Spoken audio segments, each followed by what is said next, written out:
Breaking news చూస్తున్నాం. రష్యాకి Ukraine ఒక big shock ఇచ్చిందనే చెప్పాలి. ఒక పక్కన పీస్ టాక్స్ నడుస్తున్న తరుణంలో యుక్రెయిన్ ఏదైతే రష్యాకి సంబంధించిన ఆయుధాలు సరఫరా చేసే ఒక ట్రక్ ఉంది, ఆ ట్రక్ని పేల్చేసింది. రష్యా ట్రక్ను పేల్చేసిన యుక్రెయిన్ ఆర్మీకి సంబంధించిన కమకాజీ డ్రోన్స్. కాసేపట్లో ట్రంప్తో యుక్రెయిన్ అధ్యక్షుడు జెలెన్స్కీ భేటీ అవ్వబోతున్న ఆ తరుణంలో ప్రస్తుతం 24 గంటల్లో మనం చూస్తే యుక్రెయిన్ కానీ రష్యా కానీ రెండు సైడ్స్ నుంచి యుద్ధాన్ని మాత్రం ఆపే పరిస్థితి లేనట్టు చాలా క్లియర్గా కనిపిస్తుంది. వాళ్ళు డ్రోన్స్ని ఎక్కువ మోతాదులో ఇంకా వాడుతున్నారు. మళ్ళీ ఇరు దేశాల మధ్య ఉద్రిక్తత నెలకొన్నట్టు ఈ తాజా ఘటనతో మనకు చాలా క్లియర్గా తెలిసిపోతుంది. ఏదైతే రష్యాకి సంబంధించి ఆయుధాలను సప్లై చేసే ఒక ట్రక్ ఉందో, ఆ ట్రక్ నిలిచి ఉన్న చోటనే దాన్ని ఒక డ్రోన్ వచ్చేసి ఆ బ్లాస్ట్ చేయడం ఆ విజువల్స్లో చాలా క్లియర్గా కనిపిస్తుంది. సో పీస్ టాక్స్ అనేది ఒక పక్కన జరుగుతున్నా కూడా ఏమాత్రం తగ్గట్లేదు. ఇటు యుక్రెయిన్కి సంబంధించిన ఆర్మీ ఫోర్సెస్ కానీ, అటు రష్యాకి సంబంధించిన ఆర్మీ ఫోర్సెస్ కానీ ఇది ఒక తలనొప్పిగానే మారే అవకాశం ఉంది. ఇటు పుతిన్కి, అటు ట్రంప్కి, అలాగే జెలెన్స్కీకి ఒక పీస్ డీల్ మాట్లాడుకునే తరుణంలో ఇలాంటి ఎస్కలేట్ అవుతున్న కొద్దీ అవి ఆ పీస్ డీల్ని మాత్రం హామ్ చేసే పరిస్థితి ఖచ్చితంగా ఉంటుందని తెలుస్తుంది. దీనికి సంబంధించి విజువల్స్ని ఒక్కసారి చూసే ప్రయత్నం చేద్దాం. ఆ విజువల్స్ని ఒక్కసారి చూద్దాం. రైట్. సో రష్యా ఇటు ట్రంప్తోని మొదటి మీటింగ్ చేసుకున్న తర్వాత యుక్రెయిన్తో డీల్ అంటూ ఏమి ఉండదు, ప్రస్తుతం అయితే ట్యాక్సెస్ తీసేసిన తర్వాతనే నెక్స్ట్ డీల్ మాట్లాడుకుందామని చెప్పేసి పుతిన్ అప్పర్ హ్యాండ్ని చూపించిన తర్వాత కూడా జెలెన్స్కీ మాత్రం ఏమాత్రం తగ్గట్లేదు. నేను నెక్స్ట్ మీటింగ్ నేను ఒక్కడిని కాదు, నాతో పాటు యూరోపియన్ యూనియన్కి సంబంధించిన చాలామంది దేశాలకు సంబంధించిన నాయకులు అందరూ వస్తారు, మేమందరం ఉంటాం. అండ్ ఏదైతే భూభాగాలని బదులుగా మార్చుకునే ప్రయత్నం ఏదైతే ట్రంప్ ఇచ్చిన హామీ ఏదైతే ఉందో పుతిన్కి, దాన్ని కూడా నేను కట్టుబడి ఉండను. క్రిమియా కానీ మిగతా ఏవైతే భూభాగాలు ఉన్నాయో వాటిని ఖచ్చితంగా వెనక్కి తీసుకోవాలన్న ప్రయత్నం చేస్తున్నాడు జెలెన్స్కీ మాత్రం ఏమాత్రం తగ్గట్లేదు. సో 24 గంటల్లోనే మనం చూస్తే అలాస్కా ఏదైతే సమిట్ మీటింగ్ అయిందో ట్రంప్కి అలాగే పుతిన్కి సంబంధించిన మీటింగ్, ఈ రష్యా అండ్ అమెరికాకి సంబంధించిన మీటింగ్ అయిన తర్వాత మనం చూస్తే కొన్ని డజన్ల డ్రోన్లు అలాగే మిసైల్స్కి సంబంధించి స్ట్రైక్స్ అవైతే కంటిన్యూ అయితేనే ఉన్నాయి. ఒక బ్యాటిల్ ఫీల్డ్ అంటే ఒక వార్ జోన్ అనేది మాత్రం కంటిన్యూ అయితేనే ఉంది. వార్ జోన్కి మాత్రం ఫుల్ స్టాప్ మాత్రం ఇప్పటిదాకా పెట్టే పరిస్థితి అయితే లేదు. ఇటు రష్యన్ సంబంధించిన ఆర్మీ ఫోర్సెస్ కానీ, ఇటు యుక్రెయిన్కి సంబంధించిన ఆర్మీ ఫోర్సెస్ కానీ ఇవి రెండు డి అంటూ తలపడుతూనే ఉన్నాయి. ఇంకో పక్కన మనం చూసుకుంటే వార్ని ఆపేస్తా, మా మీటింగ్ చాలా ప్రొడక్టివ్గా ఉందని చెప్పేసి ట్రంప్ చెప్పుకొచ్చాడు. కానీ అమెరికా చెప్పినట్టు మాత్రం ఏం జరగట్లేదు. జెలెన్స్కీ ఏమాత్రం వెనక్కి తగ్గట్లేదు. యుక్రెయిన్కి సంబంధించిన భూభాగాలన్నీ అంటే క్రిమియా ఐలాండ్ కానీ మిగతా ఐలాండ్స్ కానీ ఖచ్చితంగా వెనకకి రావాలని జెలెన్స్కీ ఫైట్ చేస్తున్నాడు. దానికి యూరోపియన్ యూనియన్కి సంబంధించిన వివిధ దేశాలకు సంబంధించిన నాయకులు కూడా సపోర్ట్ చేస్తున్నారు. సో అలాంటి సిచ్యువేషన్ ప్రస్తుతం నెలకొంది. అక్కడ రష్యా యుక్రెయిన్కి సంబంధించిన భూభాగంలో అలాగే రష్యాకి సంబంధించిన భూభాగంలో మనం చూస్తే కనుక డ్రోన్స్ ఆయుధాలను సరఫరా చేసే కానీ ఆ సప్లై చేసే ఆ ట్రక్స్ ఏవైతే ఉన్నాయో వాటిని మాత్రం టార్గెట్ చేస్తూనే ఉన్నాయి.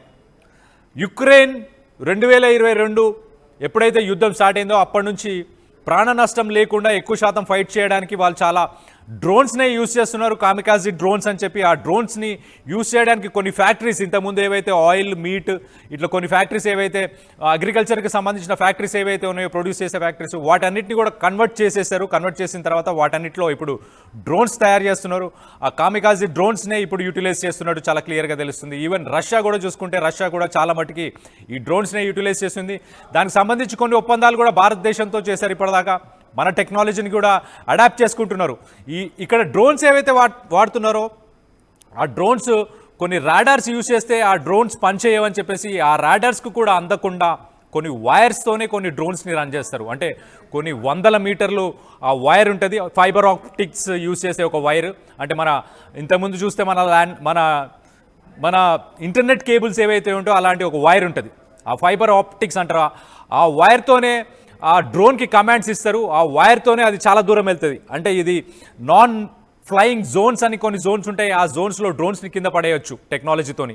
ఆ టెక్నాలజీని కూడా దాటుకొని వెళ్ళి ఆ ట్రక్స్ని ట్రక్స్ని బ్లాస్ట్ చేయడానికి కానీ అలాగే ఆ యుద్ధానికి సంబంధించిన ట్యాంకర్స్ని బ్లాస్ట్ చేయడానికి వాళ్ళు ఫైబర్ ఆప్టిక్స్కి సంబంధించిన డ్రోన్స్ అంటే ఒక వైర్తోని 100 మీటర్ల డ్రోన్ వెళ్తుంది. దానికి సంబంధించి ఒక కెమెరాలో చాలా క్లియర్గా ఎటు వెళ్తుంది ఏం చేస్తుంది అనేది ఆ డైరెక్షన్స్ అన్నీ వాళ్ళకు విజువల్గా కనిపిస్తాయి.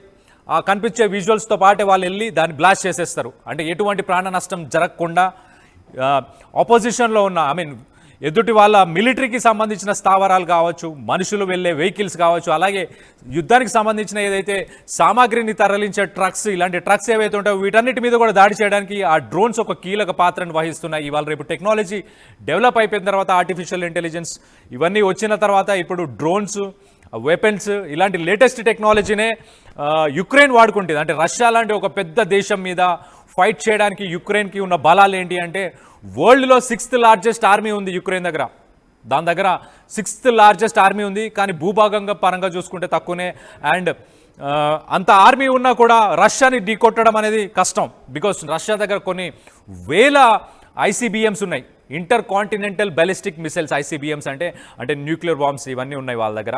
రష్యా దగ్గర కూడా ఉన్నాయి కానీ ఎంతో కొంత ఉన్నాయి కానీ, బట్ టెక్నాలజీ పరంగా రష్యా కంటే యుక్రెయిన్ చాలా అడ్వాన్స్డ్ ఉంది. టెక్నాలజీ పరంగానే వీళ్ళు యుద్ధాన్ని ముందుకు తీసుకెళ్తున్నారు. వీళ్ళు ఒక స్పెషల్ టీమ్స్ని కూడా తయారు చేశారు యుక్రెయిన్కి సంబంధించిన వాళ్ళు. ఆ టీమ్స్ ఏంటంటే ఈ డ్రోన్స్ని యూజ్ చేసి, రోబోట్స్ని యూజ్ చేసి మాత్రమే యుద్ధాన్ని చేసి ప్రయత్నం ఉంటుంది. దీనికి సంబంధించి ఒక్కసారి ఆ విజువల్స్ ఉన్నాయి, ఒకసారి ఆ విజువల్స్లో ఆడియోతో పాటు ఒకసారి విందాం. ఆ విజువల్స్లో ఒక్కసారి ఆ ట్రక్ని ఎట్లా, ఆ విజువల్స్ ఒక్కసారి చూసే ప్రయత్నం చేద్దాం. ఆ విజువల్స్లో చూద్దాం ఒకసారి ఆ ట్రక్ని ఎలా బ్లాస్ట్ చేశారనేది.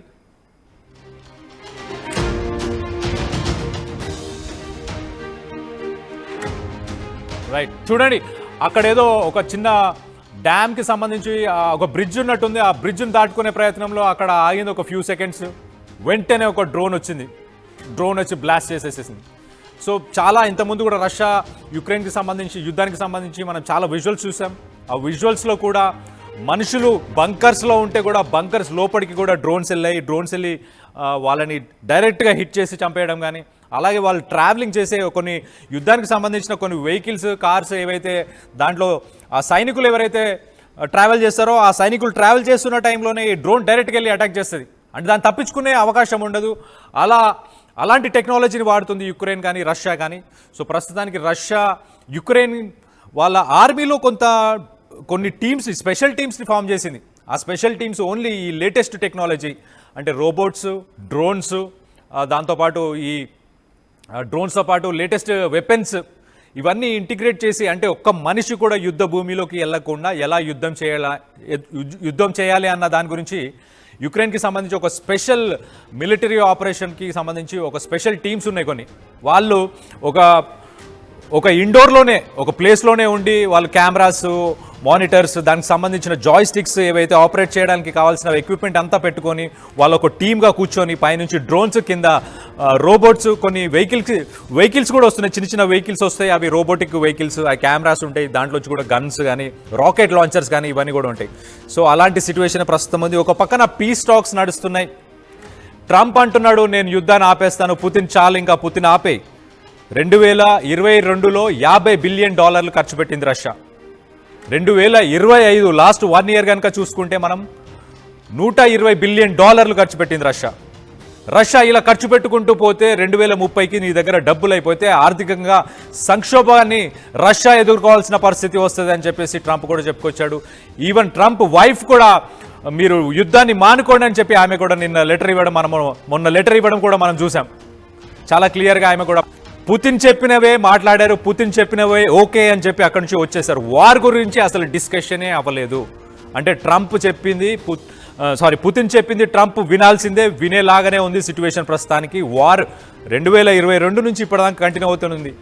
పుతిన్ గెలిచే ముందు తనకి ఎవరైతే స్పాన్సర్స్, అమెరికాలో ఏంటంటే పార్టీకి స్పాన్సర్స్ ఫండింగ్ ఇస్తారు కదా ఇక్కడ, అలాగనే అమెరికాలో కూడా తన పార్టీకి ఫండింగ్ ఇచ్చే వాళ్ళు చాలామంది, ఫండింగ్ ఇచ్చే వాళ్ళందరికీ కూడా ట్రంప్ చాలా క్లియర్గా వాగ్దానం చేశాడు, నేను వార్ని ఆపేస్తాను, మీరు హ్యాపీగా యుక్రెయిన్కి సంబంధించి భూభాగంలో ఏవైతే రేర్ ఎర్త్ మెటల్స్ ఇవన్నీ ఉన్నాయో వీటన్నిటిని మీరు బిజినెస్ చేసుకోవచ్చు, మీరంతా ట్రేడ్ చేసుకోవచ్చు, గ్లోబల్ ట్రేడ్కి ఎటువంటి ఆటంకం లేకుండా నేను చేస్తానని చెప్పి వాళ్ళందరికీ వాగ్దానం చేసి గెలిచాడు. వాళ్ళందరి దగ్గర డబ్బులు తీసుకున్నాడు, వాళ్ళందరి నుంచి ఆ పార్టీకి డబ్బులు తీసుకున్నాడు, రిపబ్లికన్ పార్టీకి. ఆ డబ్బులు తీసుకున్న తర్వాత కూడా ఇప్పటిదాకా వార్ ఆపలేని పరిస్థితి. సో ట్రంప్కి ఆ ప్రెషర్ ఉంది, ఆ ఈగోకి కూడా తీసుకుంటాడు. తెలుసు కదా మనోడు చాలా పెద్ద ఈగోయిస్ట్. ఆ ఈగోయిస్ట్ ఫెల్లో ఆ ఈగోకి తీసుకున్న తర్వాత ఆ ప్రెషర్ని బిల్డ్ చేయడానికి ట్రై చేశాడు పుతిన్ మీద. పుతిన్ మాత్రం అసలు పట్టించుకోలేదు. పుతిన్ ఎలా అంటే చాలా కూల్గా రాత్రంతా ఆయన చెప్పింది విని ఓకే అని చెప్పేసి పొద్దున్నే ఆయన చేయాల్సిన పనులు మాత్రం చేసేవాడు. సో అలాంటి పరిస్థితి ప్రస్తుతానికైతే నెలకొంది. సో యుక్రెయిన్కి సంబంధించి డ్రోన్స్ మాత్రం అక్కడున్న సప్లై చైన్ ఏదైతే ఉందో దాన్ని కట్ చేయడానికి డ్రోన్స్ని యూజ్ చేస్తున్నారు. ఒక ట్రక్ని ఏదైతే ఉందో ఆ ట్రక్ని కూడా ఆ డ్రోన్ ద్వారానే బ్లాస్ట్ చేసినట్టు మనం క్లియర్గా చూడొచ్చు.